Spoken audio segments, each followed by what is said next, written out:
Welcome to BRK. నేను Venkatesh. So అయితే stock market లో ఇన్వెస్ట్మెంట్ చేయాలనుకునే వాళ్ళకి రకరకాల సందేహాలు ఉంటాయి. సో ఆ సందేహాల్లో భాగంగా ఈటీఎఫ్ అనేది కూడా ఒక స్టాక్ మార్కెట్ ఇన్వెస్ట్మెంట్ సంబంధించింది. సో అయితే దాంట్లో ఎలా ఇన్వెస్ట్ చేయాలి, దాని గురించి లాభ నష్టాలు ఏంటి అనేది, మ్యూచువల్ ఫండ్స్ కి, ఈటీఎఫ్ కి, స్టాక్స్ కి ఉన్న డిఫరెన్స్ ఏంటి అనేది మనకు తెలియజేయడానికి ఫైనాన్షియల్ ప్రొఫెషనల్ డి గిరిబాబు గారు ఉన్నారు. సో ఆయన అడిగి మన సందేహాలు అయితే నివృత్తి చేస్తున్నాము. నమస్కారం గిరిబాబు గారు. నమస్తే అండి. సో అయితే స్టాక్ మార్కెట్ లో ఇన్వెస్ట్మెంట్ చేసే వాళ్ళు ఉంటారు, చేయాలి అనుకునే వాళ్ళు ఉంటారు. సో ముఖ్యంగా మ్యూచువల్ ఫండ్స్ అనేది అందరికీ తెలిసిన, ఎందుకంటే అడ్వర్టైజ్మెంట్ లో అది పదే పదేగా మ్యూచువల్ ఫండ్స్ ఉంటారు.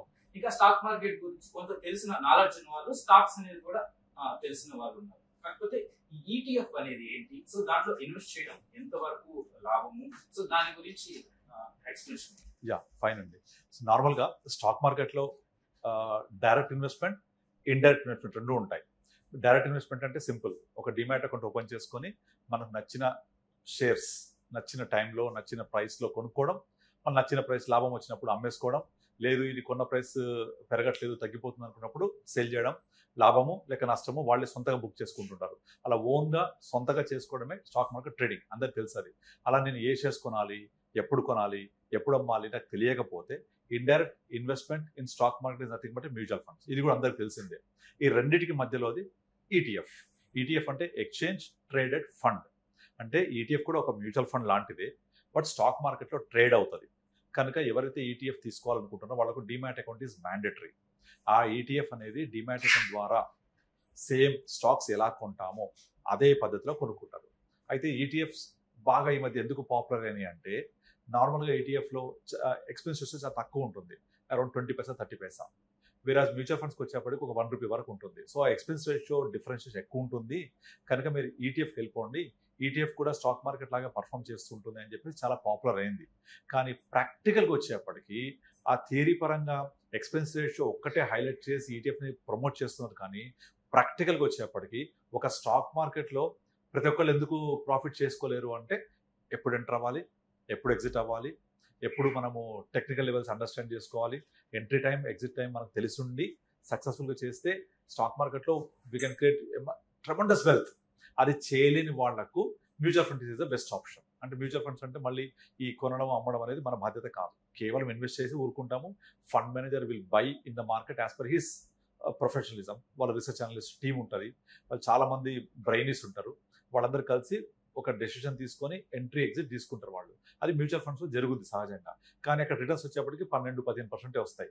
నాకు అలా కాదు, స్టాక్ మార్కెట్ రిటర్న్స్ రావాలి, మ్యూచువల్ ఫండ్స్ లాగా ఒక సేఫ్టీ నెట్ ఉండాలి అంటే ఈటీఎఫ్. కానీ ఇక్కడ ప్రాబ్లం ఏమవుతుందంటే, ఈటీఎఫ్లో కూడా ఎంట్రీ ఎగ్జిట్ తెలియాలి. ఎంట్రీ ఎగ్జిట్ తెలిస్తేనే ఈటీఎఫ్ని బై చేయడానికి, మనకు బై చేసిన తర్వాత వచ్చిన ప్రాఫిట్స్ బుక్ చేయడానికి వీలవుతుంది. ఓన్లీ ఎక్స్పెన్స్ రేషియో మాత్రమే చూసి ఎక్స్పెన్స్ రేషియో తక్కువ ఉంది కాబట్టి ఈటీఎఫ్ బెటర్ అనుకోవడం తప్పు.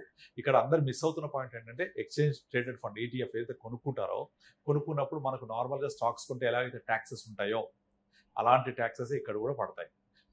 ఎక్స్పెన్స్ రేషియో ఇస్ అదనం, బట్ ఛార్జెస్ మీకు నార్మల్గా ఒక స్టాక్ మార్కెట్లో ఒక 1 lakh వర్త్ ఆఫ్ స్టాక్ కొన్నామంటే ఒక ₹350 to ₹400 ట్యాక్సెస్ ఉంటాయి. బ్రోకరేజ్ మేబీ ₹10-20 ఉంటుంది, డెలివరీ తీసుకుంటే అది కూడా ఉండదు. సో ఇక్కడ మళ్ళీ అది సేల్ చేసినప్పుడు మళ్ళీ ఒక ₹350 to ₹400 ట్యాక్సెస్ ఉంటాయి. ఓవరాల్గా ₹800 స్టాక్ మార్కెట్లో ఏదైనా ఒక షేర్ కొంటే, ₹1,00,000 వర్త్ ఆఫ్ షేర్ కొంటే ఒక $800 ఆఫ్ ట్యాక్సెస్ పడతాయి. సిమిలర్ ట్యాక్సెస్ ఇక్కడ కూడా అప్లై అవుతాయి ఈటీఎఫ్లో కూడా.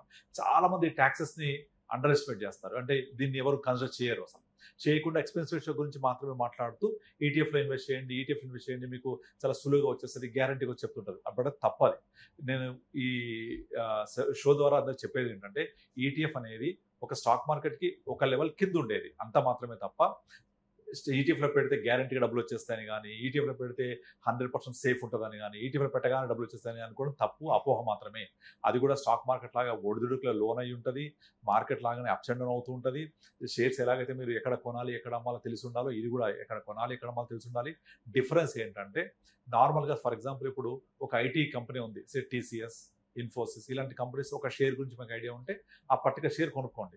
లేదు నాకు ఐడియా లేదు, నాకు మొత్తం ఏ ఐటీ కంపెనీ పెరుగుతుందో తెలియనప్పుడు ఒక ఐటీ ఈటీఎఫ్ కొనుక్కోండి, లేదా బ్యాంకింగ్ ఈటీఎఫ్ కొనండి.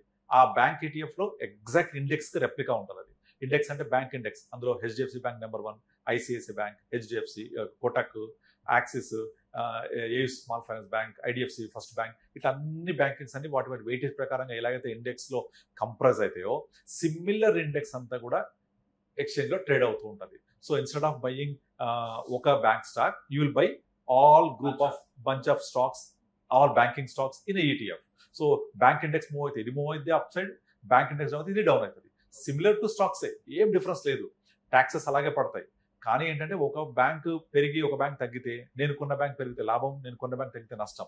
అలా కాకుండా ఇండెక్స్ మూమెంటం మీకు ఇక్కడ ఫెచ్ అవుతుంది. అంత మాత్రాన ఇందులో పెడితే డబ్బులు 100% వచ్చేస్తాయని కానీ, ఇలా పెడితే సేఫ్టీ ఉంటుందని కానీ, ఇలా పెట్టగానే డబ్బులు వచ్చేస్తాయని చాలా వీడియోలు చెప్తూ ఉంటారు. అదంతా తప్పు, జరగదట్లా. ఇది కూడా మీకు ఎక్స్పర్టీస్ ఉండాల్సిందే. ఎప్పుడు ఎంట్రీ తీసుకోవాలి, ఆ ఇండెక్స్ ఎట్లా మూవ్ అవుతుంది, ఇండెక్స్ లెవెల్లో తెలియాలి. ఇంకా అట్లీస్ట్ స్టాక్ లెవెల్లో తెలిసినా ఒక స్టాక్ మార్కెట్ ఒక షేర్ కొనుక్కోవచ్చు, కానీ ఇండెక్స్ లెవెల్లో తెలియాలి. మార్కెట్ మూమెంటమ్ని బ్యాంక్ ఇండెక్సే గైడ్ చేస్తుంటుంది చాలాసార్లు.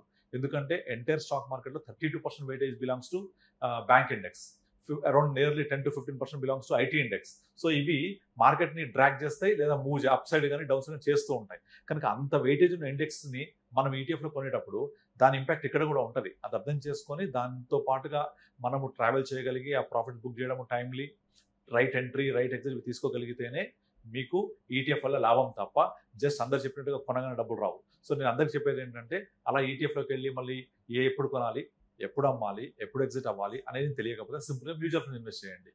ఒక పేరుకి ఒక 50-60 పైసా ఎక్స్పెన్సెస్ ఎక్కువ ఉన్నప్పటికీ మీకు సేఫ్టీ నెట్ చాలా ఎక్కువ ఉంటుంది. మీరు ఒక లాంగ్ టర్మ్ ఇన్వెస్ట్ చేసినట్టయితే 12-15% తప్పకుండా రిటర్న్స్ జనరేట్ చేయడానికి అవకాశం ఉంటుంది. మీరు stay investor like 3 years 5 years invest చేస్తూ పోతే డెఫినెట్లీ ఒక 5 years తర్వాత అట్లీస్ట్ యావరేజ్గా 12-15% ప్లస్సే ఉంటుంది. నెగిటివ్ అవకాశం తక్కువ ఉండిపోతాయి. More the time you stay, higher the safety in mutual funds and higher the time. అలాగే ఈటీఎఫ్ కూడా వర్తిస్తుంది ఇది.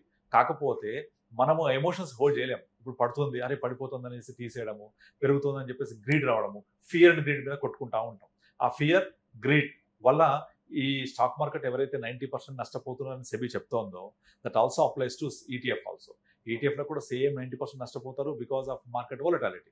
సో అదే నేను స్టెబిలిటీ ఉండి నాకు తెలిసి ఉంటే ఈటీఎఫ్ కంటే స్టాక్ మార్కెట్లో నచ్చిన షేర్స్ అనలైజ్ చేసి అది కొనుక్కోండి, ఇంకా అది బెటర్ రిటర్న్స్ కూడా ఇస్తాయి. అలా లేనప్పుడే మీరు ఈటీఎఫ్కి వస్తున్నారు, మళ్ళీ అక్కడ కూడా సేమ్ వాలటాలిటీ ఉంటే సేమ్ నష్టమే జరుగుతుంది.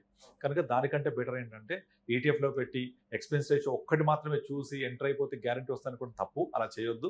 బెటర్ ఏమి తెలియనప్పుడు మ్యూచువల్ ఫండ్స్, మార్కెట్ని తెలిస్తే స్టాక్స్ ఉంటాయి. ఈ రెండి మధ్య హాఫ్ ఆఫ్ నాలెడ్జ్ ఉండి నేను ఏమో చేయాలో అర్థం కాకపోతే బెటర్ దూరంగా ఉండండి. మ్యూచువల్ ఫండ్స్కి వెళ్ళిపోండి, హ్యాపీగా సేఫ్టీగా ఉండొచ్చు మీరు.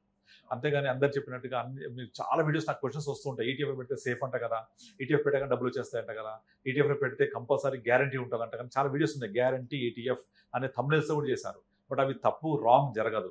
ఈటీఎఫ్ కూడా subject to market risk, market ఒడిదుడుకు లోబడే ఉంటుంది, మార్కెట్తో పాటుగానే అప్స్ అండ్ డౌన్స్ ఉంటాయి, హ్యూజ్ వాలటాలిటీ ఉంటుంది. అదే అర్థం చేసుకుంటే మీకు మ్యూచువల్ ఫండ్స్ లో హ్యాపీగా ఇన్వెస్ట్ చేసి కూర్చుంటే మీకు డెఫినెట్లీ మంచి రిటర్న్స్ వస్తాయి. Exactly correct. అయితే బ్యాంకింగ్ సెక్టర్ లో బ్యాంకింగ్ సెక్టర్ ని డ్రైవ్ చేసేది హెచ్డిఎఫ్సి బ్యాంక్ కరెక్ట్ ఎక్కువ. కరెక్ట్. ఇటు మార్కెట్ లో ఐటీ, ఇన్ఫోసిస్, టీసీఎస్ డ్రైవ్ చేస్తాయి. సో అలాంటప్పుడు మీరు అనేటప్పుడు సెక్టర్ ని బై చేయాలంటే ఈ హెచ్డిఎఫ్సి బ్యాంక్ ని, సో అటు ఐటీలో టీసీఎస్ ని, ఇన్ఫోసిస్ ని ఎందుకు బై చేయాలి? Right, good question. యాక్చువల్లీ మీరు కనుక హెచ్డిఎఫ్సి బ్యాంక్ పర్ఫార్మెన్స్ చూడండి లాస్ట్ 3 years లో, ఈ పర్ఫార్మెన్స్ లేదు. 2021లో హెచ్డిఎఫ్సి ఎక్కడ ఉంది, తర్వాత మెర్జ్ అయిన తర్వాత మొత్తం చాలా డౌన్ అయింది హెచ్డిఎఫ్సి బ్యాంకు. మళ్ళీ కొట్టుకుని ఇప్పుడు 2000 రూపీస్కి క్రాస్ అయింది అది. So HDFC bank last 5 years return తీసుకుంటే నాట్ ఈవెన్ డబుల్ డిజిట్ కాదు, ఇప్పుడు 2000 క్రాస్ అయిన తర్వాత కొంచెం రిటర్న్స్ కనిపిస్తున్నాయి. Otherwise HDFC bank 3 years drag అయింది వితౌట్ రిటర్న్స్. సో అక్కడ స్ట్రక్ అయిపోతారు జనాలు. స్ట్రక్ అయిపోయి నేను HDFC bank India's best bank, top weightage ఉందని కొనుక్కొని అందులో వెయిట్ చేస్తూ ఉంటే రిటర్న్స్ రాక దాని నుంచి బయటకు వచ్చి ఇంకో బ్యాంక్లోకి వెళ్ళి అక్కడ మళ్ళీ వోలటాలిటీలో హైలో ఎంటర్ అయిపోయి మళ్ళా లోలో సేల్ చేసి ఇట్లా చక్కర్లు కొట్టుకుంటూ ఉంటారు. వాళ్ళకు ఉద్దేశించిందే ఈటీఎఫ్. బట్ వాళ్ళు ఇక్కడ వచ్చేప్పటికి ఈ ఇండెక్స్ డ్రాగ్ అవుతూ ఉంటుంది. అందుకనే దాని బదులు మనము ఒక పర్టికులర్ బ్యాంక్ తీసుకొని స్ట్రక్ అయ్యే బదులు ఒక ఈటీఎఫ్ బెటర్. బట్ అక్కడ కూడా వోలటాలిటీ తట్టుకోలేకపోతే mutual funds is the better. Definitely మీకు బ్యాంకింగ్, మీరు మ్యూచువల్ ఫండ్స్ లో 2015లో నేను బిర్లా సన్ లైఫ్ బ్యాంకింగ్ లో ఫండ్ వచ్చింది. అది 10 రూపీస్ అనేవితో స్టార్ట్ అయింది February 2015. టుడే 2025. ఎగ్జాక్ట్ 10 years లో ఆ ఫండ్ 10 రూపీస్ అనేవి 70 రూపీస్ అయింది. 7 times పెరిగింది. ఒక బ్యాంక్ చూపించండి 70 రూపీస్ 7 times పెరిగిన ఒక్క బ్యాంక్ చూపించండి. ఒక్క బ్యాంకు లేదు 10 years 7 times గ్రో అయిన బ్యాంక్, 7 times. సో ఆ ఫండ్ గ్రో అయింది. ఈటీఎఫ్ కూడా గ్రో అయినట్టే డెఫినెట్లీ. కానీ దాన్ని మనం వెయిట్ చేయాలి, ఉండాలి, అర్థం చేసుకోవాలి, అంటే ఆ వోలటిలిటీ తట్టుకోవాలి. స్లో ఉన్నా సరే అది ఆ అండర్స్టాండ్ అవ్వాలి, మనకు ఆ ఎమోషన్స్ హోల్డ్ చేయాలి. సో కనుక అది లేనప్పుడు, మీ ఎమోషన్స్ హోల్డ్ చేయనప్పుడు better avoid this kind of emotions. Going to mutual fund, Birla Sun Life bank fund example చెప్తున్నాను మీకు. 10 రూపీస్ 70 రూపీస్ ఎగ్జాక్ట్లీ పొద్దున చూసాను నేను. 7 times వచ్చిందా లేదా? ఎక్కడ వస్తే 7 times మనకు? ఒక స్టాక్ చూపించండి, బ్యాంకింగ్ స్టాక్ 7 times వచ్చింది. పోస్ట్ కోవిడ్ చాలా పెరిగాయి, మళ్ళీ తగ్గిపోతూనే ఉంటాయి. అది ఈ రోజు ప్రైస్ 7 times ఉంది. 70 రూపీస్ 10 రూపీస్ పెట్టిన వాళ్ళకు. సో ఆ వెల్త్ క్రియేట్ అయిందా? సో డెఫినెట్లీ వచ్చిందా? సో మన ఎక్స్పెన్స్ రేషియో ఒక ₹10 ఉంది కదా అని చెప్పేసి రాబోయే వెల్త్ ని మనము కాంప్రమైజ్ అవ్వకూడదు. సో వితౌట్ ఎనీథింగ్, ఏది కూడా ఫ్రీ అవైలబుల్ ఉండదు మనకు. Nothing is available free of cost. So no lunch is free in India. So కనుక మనం ఆ ఎక్స్పెన్స్ రేషియో చూసే బదులు మనకు వెల్త్ క్రియేట్ అవుతుందా లేదా, మన జాబ్ మీద మనం కాన్సన్ట్రేట్ చేద్దాము. మన ప్రొఫెషన్ ఏంటి, మనం ఏం చేయాలి, what we are for, do that. Leave this to professional advisors. Definitely you can make a fantastic wealth, అందులో డౌటే లేదు. కాదు నాకు ఆ ₹1 ఎక్కువ అవుతుంది, నేను పెట్టలేను పక్కన పెట్టి ఆ ₹1 గురించి ఆలోచన చేసి రూపీస్ పెన్నీస్ ఆలోచన చేసి సంపద గురించి మర్చిపోతారు. జనరల్ జరిగేది. అందుకే స్టాక్ మార్కెట్ లో ఎప్పుడు చెప్తుంటారు, మ్యూచువల్ ఫండ్స్ లో రూల్ 15 ఒకటి ఉంటుంది. 15,000 per month, 15 years period, 15% return వచ్చాయి యాక్చువల్ గా లాస్ట్ 20 years లో. Definitely the investment become 1 crore. ఇంకా ఎంతమంది కోటీశ్వర్లు? ఒక్కరు కాదు. ఎందుకంటే అది ఆ 15 years పీరియడ్ ఉంది. That will make you not to invest. అది 15 years ఉండాలా, క్విక్ మనీ కావాలి, క్విక్ మనీ. అది పాజిబుల్ అవ్వదు యాక్చువల్ గా, తెలుసు అందరికి పాజిబుల్ అవ్వదు. అయినా ట్రై చేస్తారు, చేతులు కాల్చుకుంటూ ఉంటారు. సో వాళ్ళ కోసం simply passive investment, that is mutual fund best. కనుక ఎక్స్పెన్స్ రేషియోని మాత్రం దృష్టి పెట్టుకొని ఈటీఎఫ్ వెళ్ళి చేతులు కాల్చుకోవద్దు. That is what I want to give the message. ETF అంటే మ్యూచువల్ ఫండ్స్ చాలా బెస్ట్ మీరు చెప్పడం జరిగింది. అయితే మ్యూచువల్ ఫండ్స్ లో అంటే చాలా మందికి తెలియదు ఏంటంటే, మ్యూచువల్ ఫండ్స్ లో ఇన్వెస్ట్ చేస్తాము, ఇన్వెస్ట్ చేసిన తర్వాత ఇది ఎన్ని ఇయర్స్ వెయిట్ చేయాలి, ఒకవేళ 1 year కి మన మనీ పెరిగిందా లేదా అని చెప్పేసి, ఒకవేళ డబుల్ అవ్వచ్చు లేదా కాకపోవచ్చు, 10% 10% కావచ్చు. కానీ అప్పుడు తీసుకోవడం బెటర్ అంటారా? మీరు అన్నట్టు ఎన్ని ఇయర్స్ వెయిట్ చేయాలి, అంటే ప్రిపేర్డ్ గా ఎన్ని ఇయర్స్ కానీ మ్యూచువల్ ఫండ్స్ ఎంటర్ అవ్వాలి? ఇప్పుడు నేను ఒక లీటర్ పాలు ఇచ్చాను అనుకోండి, మీకు మీరు ఏమడుగుతున్నాను, దేనికోసం పాలు అడుగుతారు? పాలు తాగడానిక, తోడేయడానిక, లేదా ఖీర్ చేయడానిక, కోవా చేయడానిక? దాన్ని బట్టే కదా మీరు హీటింగ్ డ్యూరేషన్ తీసుకునేది. సో పాలు ఇవ్వగానే మొత్తం అన్ని ఎప్పుడు మొత్తం దేనికి వెయిట్ చేయాలో తెలియకుండా వెయిట్ చేయలేము కదా. అట్లాగే మీ ఇన్వెస్ట్మెంట్ పర్పస్ ఏంటి అనేది ముందు తెలిసినప్పుడు, ఆ పర్పస్ తెలిసినప్పుడు డ్యూరేషన్ ఇన్వెస్ట్ చేయాలి మీరు. ఆ పర్పస్ అనేది తెలియకుండా ఇన్వెస్ట్ చేస్తే వేస్ట్ కదా. మీ గోల్ ఏంటి, 6 months, 6 years కా, 5 years కా, రిటైర్మెంట్ కా, పిల్లల ఎడ్యుకేషన్ కా, ఇవి తెలియాలి. తెలిసినప్పుడు దాని సూటబుల్ ఫండ్ ఎంచుకోవాలి మనం. సో అట్లా stay invested to reach your goal. Me goal 20 years అనుకోండి, హ్యాపీగా స్మాల్ క్యాప్ పెట్టుకోండి. 10 years అనుకోండి, దాని రిలేటెడ్ గా పోర్ట్ఫోలియో క్రియేట్ చేసుకోండి. ఇది ఎలా చేయాలో తెలియకపోతే meet the fund mutual fund advisors like us. మీకు డెఫినెట్లీ మేము హెల్ప్ చేస్తాం. నార్మల్ గా ఇప్పుడు నాకు even there are mutual funds you can invest for 2 days also. శుక్రవారం ఇన్వెస్ట్ చేయండి, సోమవారం విత్డ్రా చేసుకోండి. ఓవర్ నైట్ ఫండ్స్ అంటారు దాన్ని, లిక్విడ్ ఫండ్స్ అంటారు. జస్ట్ 3 days అంతే. పెద్ద పెద్ద కార్పొరేట్స్ ఇన్వెస్ట్ చేస్తూ ఉంటాయి అట్లా. వాళ్ళు శుక్రవారం ఇన్వెస్ట్ చేస్తారు, సోమవారం తీసేసుకుంటారు. ఆ 3 days కి ప్రోరోటా బేసిస్ మీద వాళ్ళకు ఎంత 2%, 3% per annum చొప్పున రిటర్న్స్ వస్తాయి. కార్పొరేట్స్ కాదు, మనము 1000, 10,000, లక్షలు పెట్టలే, మరి క్రోర్స్ ఇన్వెస్ట్ చేస్తారు. 3 days కి, 5 days కి, 10 days కి, 1 month, 1 year, మీకు ఏ లెవెల్ ఆఫ్ ఇన్వెస్ట్మెంట్ కావాలంటే ఆ లెవెల్ ఆఫ్ ఫండ్స్ ఉంటాయి. ఓకే, అదంతా కూడా మన డైరెక్షన్, మన గోల్, మన నీడ్, మన రిక్వైర్మెంట్ బట్టి ఇన్వెస్ట్ అయి ఉండాలి. అంతేగాని నేను పెరిగిందా తగ్గిందా అంటే అది కరెక్ట్ కాదు. నువ్వు ఎప్పుడు ఇన్వెస్ట్ చేస్తున్నావు, నీకు ఎగ్జిట్ పాయింట్ కూడా ఉండాలి, ఎగ్జిట్ ప్లాన్ ఉండాలి. దాన్ని ఎగ్జిట్ ప్లాన్ అంటారు. ఆ ఎగ్జిట్ ప్లాన్ ఉంటేనే ఇన్వెస్ట్మెంట్ అప్పుడు పర్ఫెక్ట్ గా ఉంటుంది. ఆ ఎగ్జిట్ ప్లాన్ అయ్యేదాకా ఎన్ని ఒడిదుడుకులు ఉన్నా మనం దాన్ని చూడకుండా దాన్ని వదిలేయాలి. తగ్గిందా బయింగ్ ఆపర్చునిటీ తీసుకోవాలి. అలా తీసుకుంటే definitely we can make good money. Thank you Babu garu, ఏదైతే స్టాక్ మార్కెట్ కి సంబంధించి మా సందేహాలని తీర్చినందుకు. సో అది కదా సార్ చెప్పినట్టుగా, ఏదైతే ఈటీఎఫ్ అనేది కూడా స్టాక్స్ కి మించి ఎక్కువ మనీస్ రిటర్న్స్ వస్తాయని చెప్పేసి చాలా మంది అపోహపడటం జరుగుతుంది. సో సార్ చెప్పినట్టుగా mutual funds is the best option. ఎందుకు అంటే ఈటీఎఫ్ గురించి తెలియని వాళ్ళకి, స్టాక్స్ గురించి తెలియని వాళ్ళకి mutual funds is best option అని బాబు గారు చెప్పడం జరిగింది. So thank you so much. Thank you.